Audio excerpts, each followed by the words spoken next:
Salut, c'est Oussem, bienvenue dans cette nouvelle vidéo. Aujourd'hui, on va voir 5 bonnes raisons de commercialiser vos produits en grande distribution afin d'augmenter votre chiffre d'affaires en multipliant vos canaux de vente. Alors pour me présenter rapidement avant de commencer cette vidéo, donc je suis l'associé Julien dans une de ces marques et c'est moi qui m'occupe de la commercialisation et de la distribution de nos produits au sein de grandes enseignes comme Leclerc et Auchan. On distribue actuellement en France, au Moyen-Orient et en Afrique du Nord. En fonction de vos retours et commentaires suite à cette vidéo, j'interviendrai plus souvent sur cette chaîne pour vous apporter un maximum de contenu sur l'univers du retail. Et du coup, si cette vidéo vous a plu, faites-le moi savoir en nous mettant des likes, des commentaires et en vous abonnant à la chaîne en activant la petite cloche. Et donc voilà pour les présentations. Maintenant, on va pouvoir rentrer dans le vif du sujet.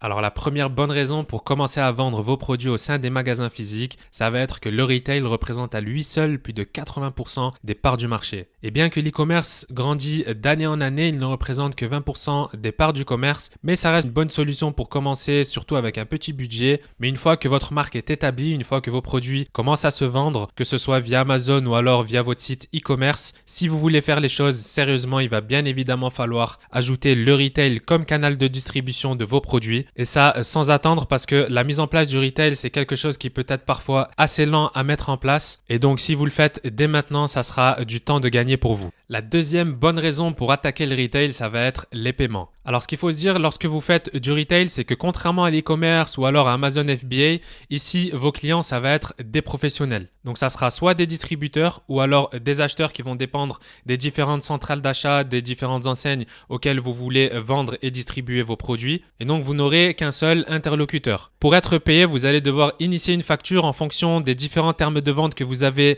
négociés avec ces professionnels-là. Vous allez pouvoir percevoir votre paiement. Et contrairement à l'e-commerce où le débit de vos produits se fait au détail et les paiements, vous allez le recevoir au compte-gouttes, dans le retail, ce qu'il faut se dire, c'est que vous allez vendre vos produits par palette d'un seul coup en une seule commande. Le fait d'être payé en une seule fois, ça va en quelque sorte vous amener du cash flow qui va pouvoir vous être utile pour le développement de vos produits et de votre business. Parfois, ce qui peut être aussi intéressant, c'est qu'en fonction des différents termes de vente, vous n'allez sortir aucun centime de votre trésorerie. Donc si admettons par exemple vous vendez en ex-work, ça va être bien évidemment au distributeur de tout payer, de tout prendre à sa charge. Et pour vous donner un exemple concret, donc à l'heure actuelle, on est en cours de négociation avec un énorme distributeur américain qui lui a décidé d'acheter nos produits en ex-works pour pouvoir réduire au maximum les frais parce qu'il a vraiment une énorme logistique à travers le monde. Parmi ces termes, c'était le fait de nous payer 50% de déposit au départ et 50% de déposit une fois que la marchandise est prête. Nous, c'est vraiment très intéressant pour nous parce que notre fournisseur prend 30% de déposit pour pouvoir lancer la production. Dès le départ, on est en bénéfice. Là, vous l'aurez compris, on va pouvoir toucher notre argent une fois que la marchandise est prête sans avoir à sortir un seul centime de notre trésorerie. Et dans certains cas, ça sera bien évidemment à vous de tout prendre en charge. Donc, vous l'aurez compris, tout va dépendre de l'incoterm auquel vous avez négocié avec ces distributeurs. Et donc, tout variera au cas par cas en fonction du distributeur et en fonction de la centrale d'achat. Alors la troisième bonne raison pour commencer à vendre vos produits au sein de la grande distribution, ça va être la gestion à distance. Donc il n'y a pas que l'e-commerce qui se gère en ligne, le retail peut se gérer également à distance et en ligne, surtout dans les débuts. Par exemple, à l'heure actuelle, on distribue nos produits en Algérie et ni Julien ni moi avons mis un seul pied là-bas pour pouvoir donc distribuer nos produits et ça ne nous a pas empêché de pouvoir contacter les distributeurs et de pouvoir voir nos produits distribués au sein des magasins là-bas, donc dans ce pays-là. Et voilà pourquoi la gestion de ce business est vraiment très intéressante pour nous, c'est qu'on peut gérer tout à distance, que ce soit par email, par visioconférence ou alors même par WhatsApp en contactant directement les distributeurs ou alors les acheteurs. Les seules fois où j'ai eu à me déplacer personnellement et physiquement, c'est lors des différents salons donc liés à la niche de nos produits où là j'ai décidé donc d'aller prospecter et rencontrer les distributeurs sur place. Mais bien évidemment ça reste facultatif, vous n'êtes pas obligé d'avoir votre propre stand ou d'aller directement démarcher les distributeurs physiquement donc dans ces différents salons là. Mais au fur et à mesure de votre avancement dans le retail, ça restera donc quand même plus judicieux pour vous d'aller les rencontrer physiquement afin de créer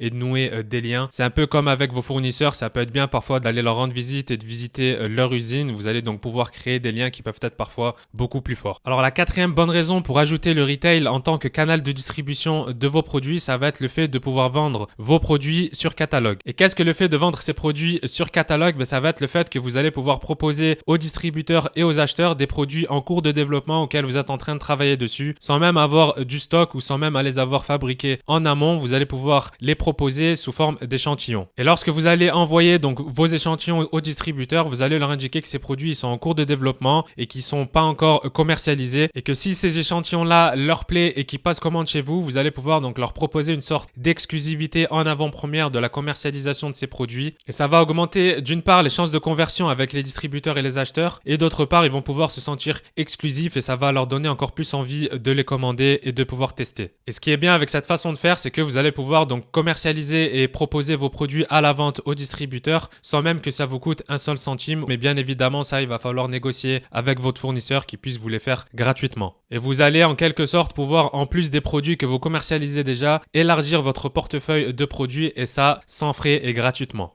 La cinquième bonne et dernière raison de distribuer vos produits au sein des magasins physiques, ça va être le scaling. Et dans le retail, les opportunités de croissance et de scaling sont vraiment très puissantes, et parmi elles, je vais vous en citer deux. Alors la première opportunité de scaling que vous pouvez avoir, ça va être le fait que vos produits soient distribués au sein de grandes enseignes, au sein de multinationales qui ont des milliers, voire même des dizaines de milliers de magasins à travers le monde. Et donc vous allez pouvoir distribuer vos produits à travers tous leurs points de vente. Même si bien évidemment il va y avoir certaines étapes à passer, le fait de valider votre marque, de valider la demande de vos produits au sein des consommateurs finaux, et donc tout simplement le fait que vos produits se vendent au sein de leur magasin. Mais une fois que toutes ces étapes passées et que vos produits se vendent très bien, les acheteurs ils vont pouvoir proposer vos produits au sein d'autres centrales d'achat liées au groupe, et ça peut se faire au niveau départemental, régional, national, voire même international. Et donc vous allez en quelque sorte pouvoir augmenter vos chances que vos produits soient distribués à travers des milliers de points de vente. Et nous par exemple, lorsqu'on a commencé à vendre chez Leclerc, donc on a commencé à vendre nos produits au sein de 5 magasins en départemental, puis ensuite 8, et puis là on est en train de voir pour pouvoir les vendre au niveau régional, donc dans la région Lorraine, et puis par la suite on espère bien évidemment pouvoir les vendre dans tous les Leclerc de France. Et la deuxième opportunité de scaling, ça va être le fait d'avoir des clients comme Walmart, comme Carrefour, comme Gosport ou alors Darty, la Fnac, etc. Ça va en quelque sorte augmenter la valeur de votre marque et la valeur de votre business. Et naturellement, les fonds d'investissement ils vont commencer à s'intéresser à votre marque, à vos produits et à votre business pour pouvoir rentrer en contact avec vous. Ce qu'il faut savoir, c'est que le commerce en grande surface est quelque chose qui est perçu comme beaucoup plus stable et beaucoup plus prévisible par les fonds d'investissement comparé à l'e-commerce. Dernièrement, ils ont compris que l'e-commerce avait de la valeur, et donc les valorisations ont plus que doublé ces dernières années. Et donc vous ajoutez vraiment de la valeur à votre business, à votre actif si vous voulez le revendre. Et vous allez pouvoir vendre quelque part de votre marque à des sommes qui peuvent être parfois astronomiques. Notamment, on peut voir quelques marques qui ont été vendues à des dizaines, voire même des centaines de millions de dollars. Et donc le retail peut considérablement et rapidement accroître la valeur de votre business. Voilà les deux opportunités de scaling que j'ai voulu vous citer. Bien évidemment, il y en a beaucoup plus que ça, mais on va dire que c'est les plus puissantes. Et pour conclure, vous l'aurez compris, donc le commerce au sein des magasins physiques, c'est vraiment quelque chose qui est très important à mettre en place au sein de votre stratégie de marque. À l'heure actuelle aussi, on peut voir énormément de marques qui sont nées en ligne, donc ce qu'on appelle les DNVB pour Digital Native Vertical Brands, qui sont en train d'ajouter le retail au sein de leur stratégie de distribution de leurs produits, et donc qui ont commencé à distribuer leurs produits au sein des magasins physiques. Et ça, bien évidemment, ça nous donne des signaux et des indicateurs sur la marche à suivre et sur ce qu'il faut faire pour pouvoir correctement développer sa marque et son business. On peut voir également certaines marketplaces, notamment Amazon, qui est en train d'ajouter le retail au sein de sa stratégie en créant donc les Amazon Go, où là ils vont pouvoir proposer leurs produits en retail. Et donc le fait qu'Amazon, qui est le numéro 1 du commerce en ligne, commence à s'intéresser au retail, ça nous montre clairement qu'aujourd'hui l'omnicanal, c'est la stratégie gagnante à adopter au sein de son business et au sein du développement de sa marque. Et voilà donc pour cette vidéo sur les 5 bonnes raisons pour attaquer le retail dès maintenant et l'intégrer comme stratégie de distribution de ses produits.